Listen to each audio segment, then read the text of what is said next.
warm welcome to State of Business on our television. I'm Hishain Ali. Let's have a look at the headlines first. No need to panic over coronavirus since maximum precautions are taken, assures Health Ministry. Central Bank takes measures to promote the digital transaction year. News in detail. Director General of Services Dr. Anil Jaisingh advised the general public not to be frightened with the spreading coronavirus as the Ministry of Health has already taken necessary measures to control the spreading of virus in the country. Addressing a media briefing this morning at the Department of Government Information, together with Health Minister Pavitra Vaniarachi, Dr. Jaisingh made these observations. The Ministry of Health has been taking so many measures during past 7 to 10 days, especially to curb this virus coming into Sri Lanka. But as you know, this virus, other than in China, already it's spread into some 10-15 countries. And of course, Sri Lanka was a vulnerable country. We knew about that because there's a certain segment of Chinese and also there's a high level of Chinese traffic to Sri Lanka. But then we advise public not to get frightened. We have to take the necessary precautions. The Ministry of Health is taking, the government of Sri Lanka is taking necessary precautions. Health Services Director General Dr. Anil Jaisingh also said that the Chinese national who contracted with coronavirus is not in critical condition and she is in the safe hands. Director General further highlighted the necessity of following good health habits to prevent contracting with any disease.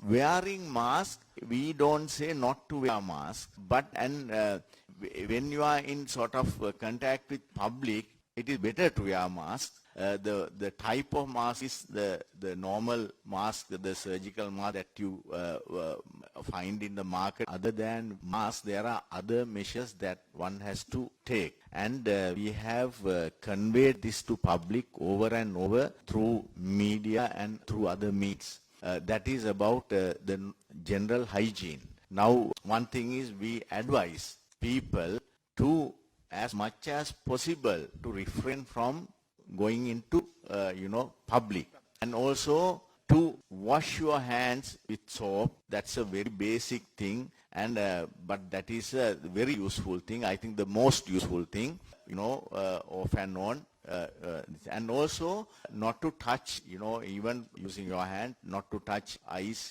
nose, mouth, because once again virus could be transmitted.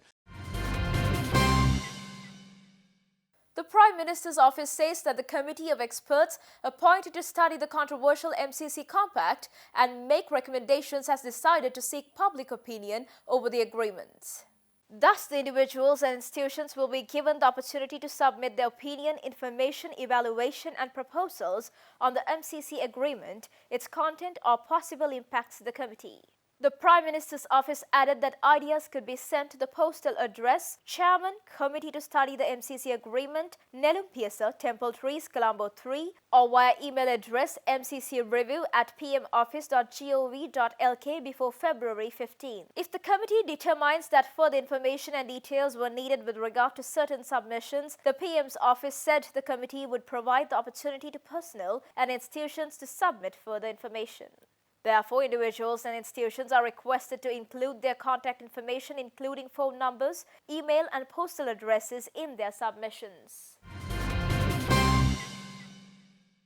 Industrial Export and Investment Promotion Minister Prasanna Ranatunga says that the new government has plans to increase foreign direct investments and exports remarkably during the period of coming 11 months.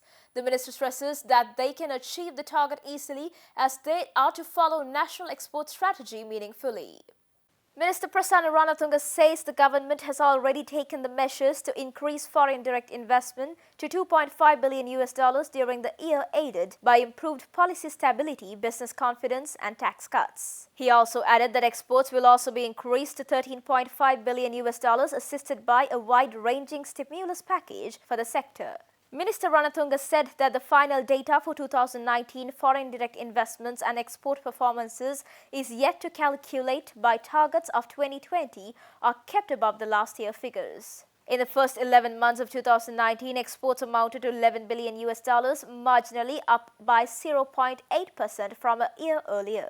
As reported by the central bank, foreign direct investments was shown as $772 million in the first 11 months, down from $1.6 billion in 2018. The minister said the government, led by President Gotabaya Rajapaksa, would continue with the national export strategy to enhance performance. He further added that the government hoped to focus on agri-based value-added exports and the boat building and shipbuilding industries, as they believed there was high potential to grow these two industries. Stay tuned for more news right after this commercial break.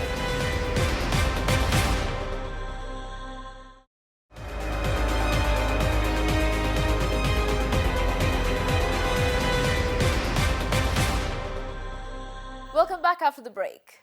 Realizing the initiative of making 2020 the digital transaction year, the central bank today briefed the media on a wide array of decisions taken to popularize the digital transactions that are already introduced to the country by the CBSL and other financial institutions. The central bank is in the view that the initiative of naming this year as the Digital Transaction Year will teach and enable the general mass to make all the daily payments, especially utility bills and all other payments, and transfer between accounts from wherever you are. Central bank urges the public to use secure digital transaction methods which have been already used by the banks without spending extra time, money and effort. Meanwhile, the central bank says that 23 million debit cards have been issued in Sri Lanka at present, and this requires merchants to have a point of sale or POS machine. However, considering the high cost of the POS machines, as a remedy, central bank introduced the Lanka QR to enable QR code-based payments in 2018. Thus, the official at CBSL provided more information of this QR code-based payment method today. So QR code based payments enable unbanked population of the country to be include the financial inclusion system. So and government agencies can join this system. The government is also, we are seeking from the government to help this assistance from the central bank and other financial institutions also. We are getting help from all the institutions to make this payment system. Director of Payments and Settlements of Central Bank Dharmasiri Kumaratunga also briefed the media on more decisions in the pipeline to create a digital transaction year. He further highlighted that creating a society that uses less cash and thereby elevating the economic activities of the country through improving financial inclusion of the country is one of the key goals of this year. The central bank has already held a discussion with the banks and other institutions to implement the various programs. So during the digital year 2020. So accordingly, the first 2 months of the year 2020 will be especially aimed at educating employees of financial institutions. So therefore, merchants and consumers will be educated on the use of digital payments and encouraged to adopt the digital payments during this year. The main objective of 2020 digital transaction year are educating the public about the digital payments and to encourage large number of consumers in digital transaction, and also building a society that uses less cash, thereby uplifting the economic activities of the country through improving the financial inclusion of the country. So in order to achieve these objectives of the central bank, we need the support of the government and all the financial institutions of the country. Star Garment Group, a global manufacturing company, has been certified as carbon neutral by the Sustainable Future Group, which is Sri Lanka's only verification and certification services provider. This achievement of Star Garment Group was announced at press conference in Colombo last week. Accordingly, this makes Star Garment Group the largest carbon-neutral company in Sri Lanka and the only one in the apparel sector to have its 14 facilities assessed and certified. Star Garment Group targeted becoming a carbon-neutral company by 2022 but was able to achieve this goal this year. The carbon consulting company was commissioned as Sri Lanka's most recognized consultant on integrated corporate sustainability solutions to assess Star Garment Group's operational impact with greenhouse gas assessments conducted across its 14 facilities and to develop customized migratory measures to reduce the environmental impact. Star supported a renewable energy carbon credit project to offset its quantified emissions and become carbon neutral. We worked out a 5-year strategic plan, and one of the major strategic plan is be an icon of sustainability. This raises the question, why sustainability as a strategic goal? The answer is simple. Every news cycle today, if you are reading, is dominated with the impact of climate change. So much so that it has sadly become part of everyday's life.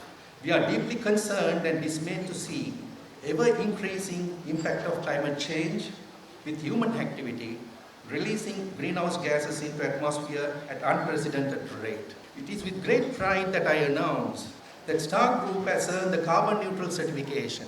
We have completely offset our carbon dioxide emissions to become Sri Lanka's largest carbon neutral company. We are the only apparel sector group in Sri Lanka to have all the facilities and all the factories internationally certified as a carbon neutral. And we believe this is one of the achievements in the world as well. 3 Sri Lankan companies for the very first time participated at the Dusseldorf Boat Show held in Frankfurt last week. Sri Lanka's Consulate General Office at Frankfurt announced that the 9-day boat show was represented by over 2,000 exhibitors from 70 countries. The Consulate General of Sri Lanka in Frankfurt assisted the Export Development Board in organizing the Sri Lanka Pavilion at the boat show in Dusseldorf, which is the world's largest international indoor fair for boats and water sports.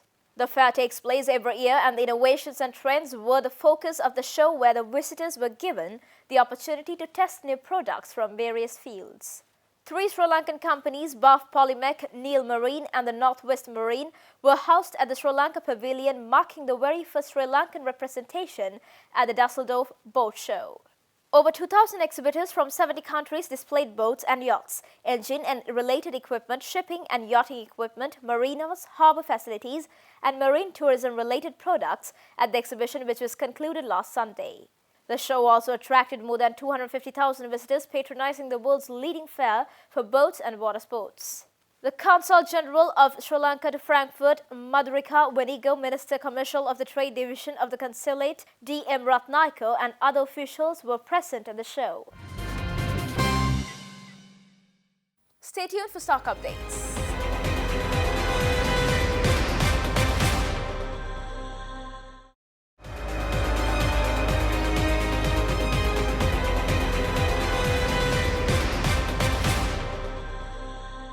Trading at Colombo Stock Exchange ended on a negative note today. The all-share price index dropped 49.82 points to close at 5,884.81, and the S&P SL20 dropped 25.7 points to close at 2,817.73. The turnover was 256 million rupees and over 13 million shares were traded. Up next are forex rates.